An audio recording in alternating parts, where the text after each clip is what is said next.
परीक्षा पर चर्चा के इस क्रम में हम लोग हाई स्कूल गणित के प्रश्न पत्र को किस प्रकार से हल करना है, उसके विभिन्न पाठों के जो इम्पॉर्टेंट या महत्वपूर्ण बिंदु हैं उस पर चर्चा कर रहे हैं। उसी क्रम में दो चर वाले रैखिक समीकरण युग्म के वज्र गुणन विधि या क्रॉस मल्टीप्लिकेशन प्रोसेस द्वारा किस प्रकार से दो चर वाले रैखिक समीकरणों का हल प्राप्त किया जाता है उसके संबंध में अभी चर्चा करेंगे। यहाँ पर देखिए, वज्र गुणन विधि क्या होती है और कैसे इसकी सहायता से हम दो चर वाले रैखिक समीकरणों को हल करते हैं। है कि वज्र गुणन विधि के उपयोग से निम्नलिखित दो चर वाले रैखिक समीकरण युग्म को हल करें। तो यहाँ पर इस वज्र गुणन विधि को हल करने के लिए आपको याद रखना है कि यक्स बटे और यहाँ पर हर, प्रत्येक हर के लिए जैसे यक्स अगर आपको लिखना है तो यक्स के जो भी गुणांक हैं उनको छोड़ करके जो y का गुणांक है और जो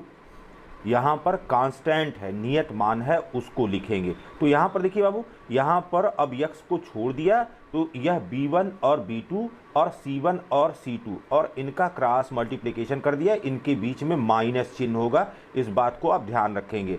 इसी प्रकार से जब y का हर लिखना है आपको तो अब y को छोड़ते हुए, y के गुणांक को छोड़ते हुए यक्स के गुणांक और कांस्टेंट के गुणांक यहाँ पर लिखेंगे। तो a1 a2 c1 c2। इसी प्रकार से अब तीसरा पद यहाँ पर हो गया एक बटे, अब यहाँ पर यह कांस्टेंट के लिए है तो यहाँ पर यक्स और y के गुणांक लिखेंगे a1 a2 b1 b2 और क्रॉस मल्टीप्लाई कर देंगे। इस बात का ध्यान रखेंगे यहाँ पर कि यहाँ पर माइनस वाई बटे यह है। तो अब यहाँ पर देखिए जो समीकरण दिया गया है x plus y equal to 7 and 5x plus 12y equal to 7। तो सबसे पहले इस समीकरण को, जो भी समीकरण आपको दिया जाए उसको सबसे पहले मानक रूप में परिवर्तित करना है। यह a1x plus b1y plus c1 is equal to 0। इसी प्रकार से a2x plus b2y plus c2 is equal to 0। तो इसको मानक रूप में सबसे पहले परिवर्तित कर लेना है। इसका मतलब है कि कांस्टेंट अगर दाहिने साइड में है तो उसको भी बाएं साइड में ले आना है। अब यहाँ पर देखिए x plus y minus 7 equal to 0 हो गया, फिर 5x plus 12y minus 7 equal to 0। अब यहाँ पर देखिए दाहिने पक्ष में केवल शून्य हो गया। अब वज्र गुणन द्वारा यक्स बटे, अब यक्स के गुणांक नहीं लिखेंगे। अब यहाँ पर देखिए y का गुणांक 1 है तो यहाँ पर ये हो गया b1, फिर यहाँ पर b2 क्या है 12 है तो 1 हो गया 12 हो गया, फिर यहाँ पर -7 और फिर यहाँ पर -7। अब इनका क्रॉस मल्टीप्लाई इस तरह से निशान लगा देंगे।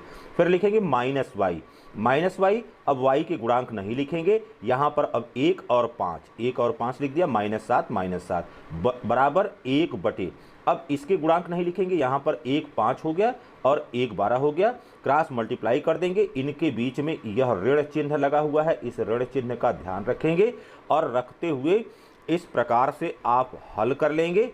और लास्ट में जब आपको मिल गया कि यक्स बटे 77 बराबर माइनस वाई बटे 28 बराबर 1 बटे 7, तो एक बार अब यहाँ से दो तरह के समीकरण मिल गए। एक तो आपको मिल गया यक्स बटे 77 बराबर हो गया 1/7 और दूसरा यहाँ पर क्या हो गया, दूसरा यहाँ पर हो गया माइनस वाई बटे 28, यह बराबर हो गया 1/7 के। तो इन दोनों समीकरणों को हल कर लेंगे और हल करने पर यहाँ पर तब आपको मान मिल जाएगा कि यक्स बराबर हमको 11 मिल गया और y बराबर -4। यहाँ पर दूसरे प्रश्न में देखिए बेटा, करा कि दिखाइए कि समीकरण निकाय का एक अद्वितीय हल है, यूनिक सॉल्यूशन है।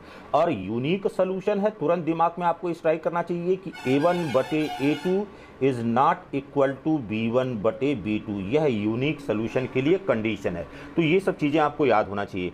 तथा फिर वज्र गुणन विधि से इसको हल कीजिए कि 2x plus 3y equal to 7 है और 6x plus 5y equal to 11 है।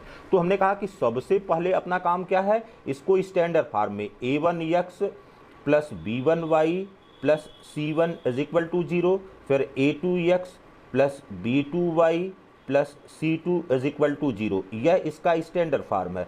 तो इस स्टैंडर्ड फॉर्म में सबसे पहले यहाँ पर हमने परिवर्तित कर लिया। अब इसी प्रकार से यहाँ पर लगातार आप लिखेंगे a1 a2, फिर b1 b2, फिर c1 c2, सबका मान यहाँ पर आपने लिख लिया। अद्वितीय हल के लिए जो शर्त है a1 बटे a2 is not equal to b1/b2। इसमें मान रख दिया। यहाँ पर हमने देख लिया कि यह मान a1/a2 1/3 है और b1/b2 यह 3/5 के है। इसका मतलब यह बराबर नहीं है। अब इसका अद्वितीय हल संभव है। अद्वितीय हल का मतलब है कि केवल एक